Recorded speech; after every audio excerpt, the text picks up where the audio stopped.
Doña, muy buenos días.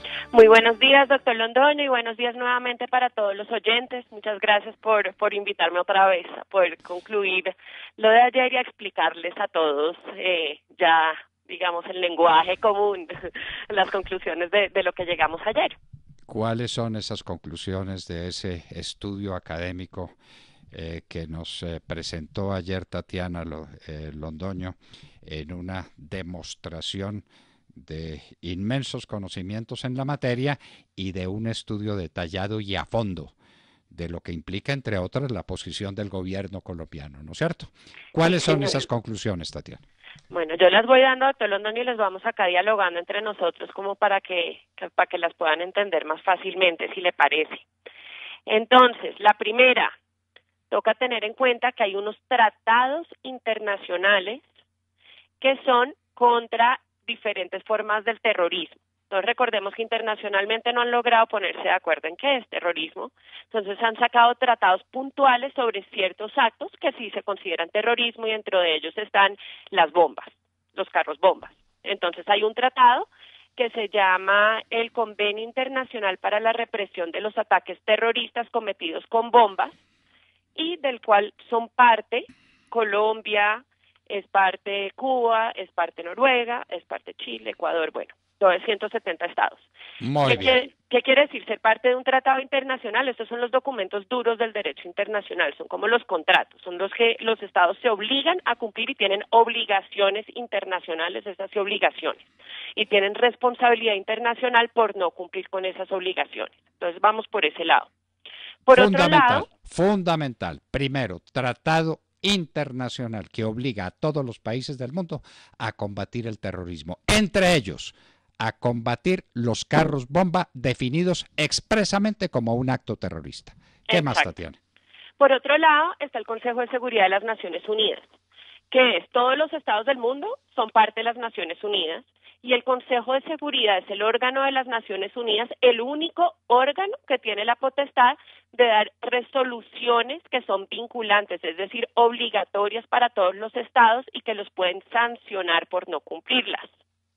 ¿Listo? Entonces, el Consejo de Seguridad, después de los ataques del 11 de septiembre, sacó una resolución, que es la resolución 1373 del 2001, en la cual obliga a todos los estados del mundo a combatir el terrorismo y sobre todo a llevar a la justicia a quienes cometen actos de terrorismo, so pena de hacerse acreedor de sanciones del mismo Consejo de Seguridad. ¿Listo? Entonces, Perfecto. después de eso, del ataque de la Escuela General Santander, el Consejo de Seguridad sacó no una resolución obligatoria, pero sí sacó un comunicado de prensa condenando dice, posible ataque terrorista. Y la Comisión Interamericana de Derechos Humanos, que también mira este tipo de temas, sí sacó un comunicado de prensa expreso diciendo que condenaba el ataque terrorista cometido por el ELN en la Escuela General. Listo, entonces está clarísimo, para no entrar en toda esa discusión que el ELN nos quiso poner a dar, que lo que se pasó fue un ataque terrorista y no un acto legítimo dentro del DIH. Que ese es fundamental.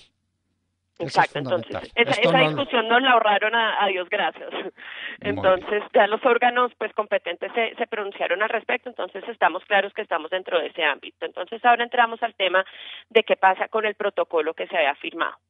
En el protocolo, cuando lo miramos además, no dice nada respecto de que se puedan cometer futuros crímenes internacionales o actos de terrorismo. ¿Qué pasa? Que siempre con estos tratados se busca disuadir a quienes están pensando en cometer estos actos.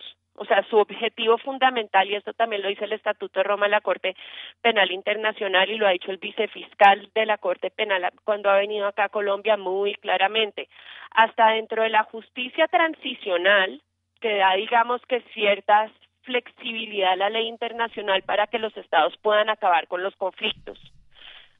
¿Sí?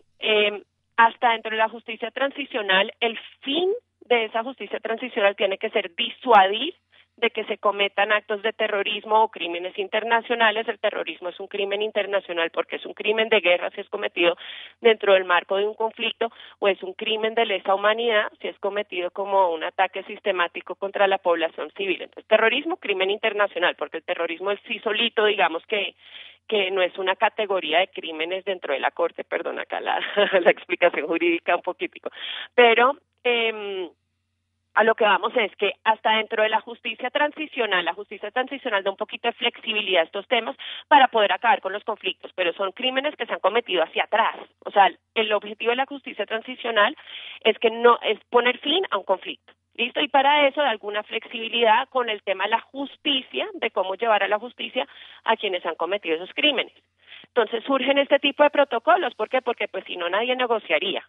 ¿Sí? O sea, si yo no tengo garantías de que puedo negociar y terminar de negociar porque me van a caer encima en cualquier momento, pues simplemente no negocio. Entonces yo sí creo que esos protocolos de hecho son útiles, pero teniendo en cuenta lo que se ha cometido hacia atrás, porque estamos tratando de cerrar algo en este momento, ¿sí? De lo que mi posición y en lo que radica mi posición es que los actos que se cometen hacia adelante y durante la negociación tienen que regirse por los tratados internacionales.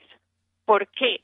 Porque si no, o sea, un protocolo que le da carta blanca a la gente para continuar cometiendo crímenes internacionales iría en contra de ese fin disuasivo de la justicia transicional, ¿ya? No. Sí, el fin de ese protocolo, ¿cuál es? Vean lo que dice el ELN. Yo voy a poner 1000 bombas en Bogotá mientras negocio. Eso me da fuerza para negociar a mí.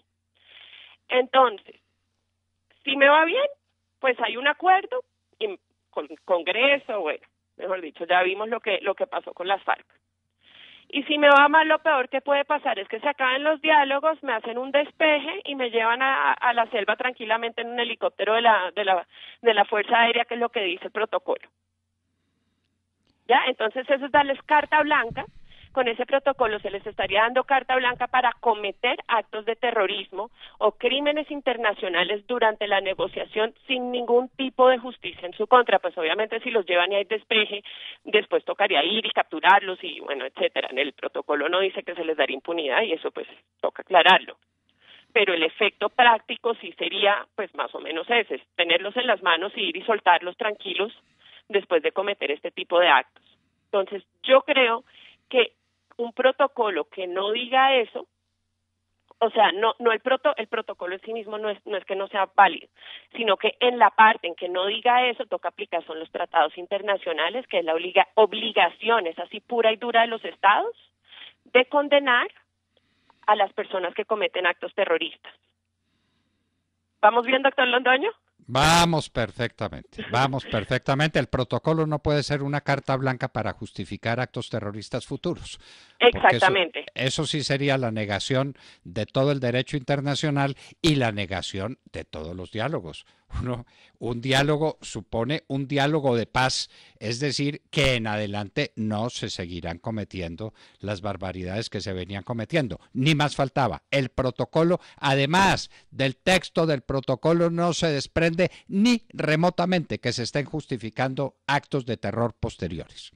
Exacto, en esto quiero resaltar una columna muy interesante que salió ayer por Kai Ambos, que es reconocido como uno de los mayores expertos en DIH y en estos temas, que de hecho es amicus curiae en la JEP, y quiero resaltar, y acá lo voy a leer textualmente una de sus frases, dice: en otras palabras, un acuerdo entre las partes de un conflicto no le permite a una de ellas violar gravemente el derecho internacional sin consecuencias.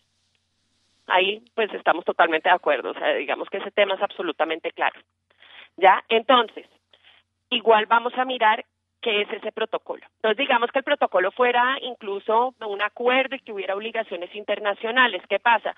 Que la resolución del Consejo de Seguridad dice que por nada del mundo nadie puede cometer un ataque terrorista, pues o pena de hacerse acreedor a sanciones. Y miremoslo además internamente. Hay un tratado contra el terrorismo que Colombia es parte, viene siendo una ley interna en Colombia porque Colombia lo ratificó y además entra por bloque de constitucionalidad. Entonces tenemos que cumplir, llevar a la justicia y disuadir tomar todas las medidas para disuadir que se cometan ataques terroristas es una norma constitucional acá en Colombia, ¿ok? Entonces eso tenerlo en cuenta para cuando miremos el tema del protocolo. ¿Qué es el protocolo? Es una ley, es que.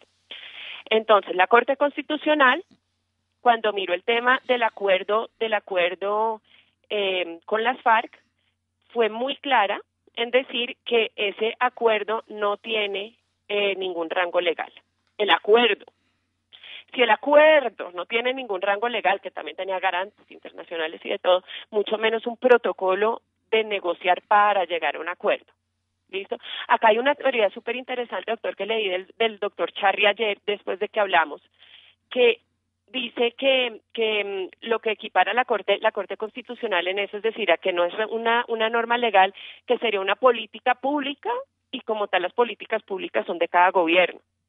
Me parece una teoría interesante para mirar. Acá mucha gente dice, es que nosotros estamos confundidos porque cada experto tiene su teoría. Vea, nosotros los expertos, pues yo no soy experta, pero he estudiado este tema durante mucho tiempo. También estamos, digamos que, confundidos respecto de cuál va a ser, y hay una cosa en derecho internacional que es que nadie decide en últimas. De pronto la Corte Penal Internacional algún día o el Consejo de Seguridad sí pueden llegar a decidir, pero pues digamos que se pronuncien sobre este tema, no estamos seguros que vaya a pasar. Entonces pues mientras tanto hay gente que, bueno, escribirá sus propias teorías. Yo estoy tratándoles de exponer cuál es la mía y en parte cuál ha sido la que ha tomado el gobierno. Y la mayoría de los expertos han dicho también. Pero entonces simplifiquemos, Tatiana. Estamos ante un acto terrorista, definido como tal en tratados internacionales de los que forman parte Colombia y Cuba. Están obligados a respetar esa norma. Y Noruega, claro, desde luego que no los de porque Noruega Ecuador y Chile también, pero Ecuador y Chile sí ya reconocieron el tema. Exactamente. La cosa es con Noruega. Porque con Cuba, desde luego que el problema es con Cuba. De manera que los actos terroristas están expresamente prohibidos. Las bombas son acto terrorista definidas expresamente como tal en tratados internacionales. No hay nada que discutir. Y un protocolo no puede jamás contrariar una norma de derecho internacional público. Pero además, porque un protocolo no es una norma jurídica válida en la nación. Un protocolo es una norma, es como un reglamento interno de trabajo para las partes. Entonces, si exacto, en derecho internacional cabe mirarlo porque acá ha habido cierta discusión sobre si ese protocolo es o no un tratado o algo que podría, pues digamos que hacerle contraparte al otro tratado.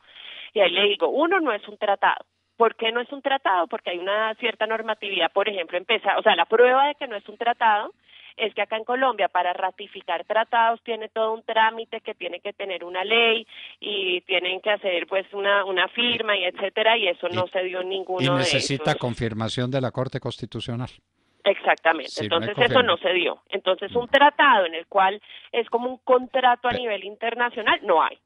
Pero además no puede haber un tratado con el ELN porque el ELN no es sujeto de derecho internacional. Además, ese tema que quede clarísimo. Y Dios nos libre.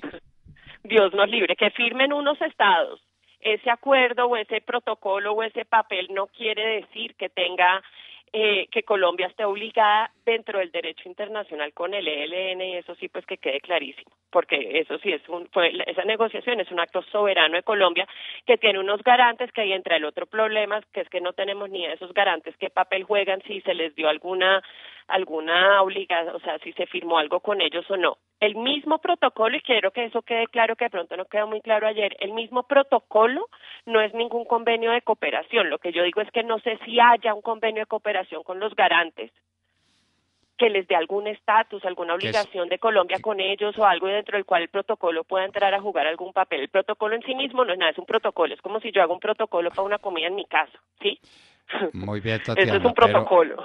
Pero un convenio de cooperación secreto es contrario al derecho colombiano. En derecho colombiano no puede haber normas secretas. De pronto, sí, yo no sé si está en alguna parte, doctor, que no. Yo he hablado con mucha gente y nadie lo conoce. Pero nadie lo conoce. No hay tratado de cooperación, ni podría haber tratado de cooperación en ese sentido. Exacto. Y entonces lo otro, estamos entonces ante ¿qué? En un protocolo, ante un compromiso político, ¿ya? Entonces, doctor Londoño, yo creo que acá usted puede explicarle mejor a los oyentes que yo cuál es el valor de un compromiso político dentro del derecho interno del país, que es lo mismo pues a nivel internacional. ¿Qué valor tiene un compromiso político? ¿El Estado está obligado o no? Claro, Tatiana, la explicación más sencilla es por la negativa, como enseñan los escolásticos. Lo que no es un compromiso político. Un compromiso político no es, ni será, ni podrá ser jamás una carta blanca para cometer actos terroristas. Entonces, olvídese de definir el compromiso político. Lo que no Exactamente, si un puede ser, compromiso, exacto, lo un que no compromiso no puede puede ser, violar una obligación del Estado, esa es una sí obligación del Estado y una obligación universal que forma y parte del bloque constitucional. constitucional, Exactamente. desde luego. Bueno, Tatiana, hay una última noticia de última hora que ya la Interpol lanzó circulares rojas contra todos los miembros del COSE del ELN. Bueno, maravilloso. Bueno, Maravilloso. exacto. Esperemos que Cuba entre en razón y bueno, pues Y si no, ayudar a esto. y si no se está mostrando en rebeldía contra todo el derecho internacional Y público, puede hacerse acreedora de sanciones por parte del Consejo de Seguridad de las Naciones Unidas. vamos a ver si se somete a eso. Tatiana, muchísimas gracias por este excelente resumen de cuál es la situación y de cuál es el valor de los tales protocolos y el valor supremo de la inadmisibilidad por todo concepto, de cualquier manera, de los actos terroristas, y una bomba es un acto terrorista. Por eso el gobierno de Colombia está actuando como debe actuar y la posición del presidente Duque y de la Cancillería son absolutamente inexpugnables en esa materia, exigiéndole a Venezuela la entrega no de unos negociadores de paz, cuidado con eso, sino de unos terroristas que además están confesos como tales terroristas. Y Cuba tiene la obligación de entregarlos. Tatiana, muchísimas gracias por acompañarnos en la hora de la verdad. A usted, doctor Londoño, por invitarme y muchas gracias a todos los oyentes.